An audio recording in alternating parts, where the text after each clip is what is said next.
අපි ජීවිතේ බොහොමයක් වෙලාවට අපේ පරණ තුවාල දිහා බල බල ඉන්නවා. ඒ තුවාල කොච්චර ගැඹුරු වුණත් ඒවා සුව කරන්න බෑ කියලා අපිට ලේබල් කරන්න බෑ. මොකද සුව කරන්න බෑ කියලා තුවාල නැහැ.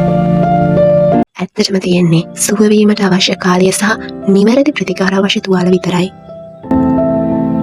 ඒ ප්‍රතිකාර තමයි අපේ නිර්භීතකම. අපි විසින් තෝරගත්තු වැරදි මිනිස්සු බොරු පොරොන්දු කැඩී ගිය මතකයන් නිසා වර්තමානය විනාශ කරගන්න එපා. ඒ හැම දෙයක්ම අපිට ඉගැන්නුවේ අපේ ජීවිතයට නුසුදුසු මොනවද කියලා. ඒ අත්දැකීම් දැන් ඔයාගේ අතේ තියෙන අලුත් පොතේ අලුත් පිටුවල යන්න ඕනේ කොහොමද කියලා දෙන හොඳම උපදෙස් මාලාව. ඔයා අතින් සිද්ධ වුණු වැරදි තීරණ නිසා ඔයාට වැඩිපුරම වේදනාව දැනෙන්නේ ඇයි? ඒ ඔයායි හැම දෙයක්ම හදවතින්ම විශ්වාස කරපු නිසා. ඒක ඔයාගේ දුර්වලකම නෙමෙයි. ඔයාගේ අහිංසකකම, අවංකකම. අද ඉඳන් ඔයාගෙන් ඈත්ලා ගිය හැම කෙනෙක්ටම ස්තුති කරන්න. එයාලා ඔයාට ඉගැන්නුවේ ඔයා තවදුරටත් ඒ වැරදි වලට ඉඩ නොදිය යුතුයි කියලා.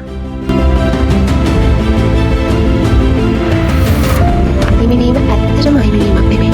ඒක වාගේ ගමනේ ලස්සනම ලස්සන සැබෑ ආත්මයයි. පරණ වේදනාව අද අලුත් බලාපොරොත්තුවක්. ඊට දවසේ කළු වලාකුළු වලින් ඊට දවසේ තරු පායම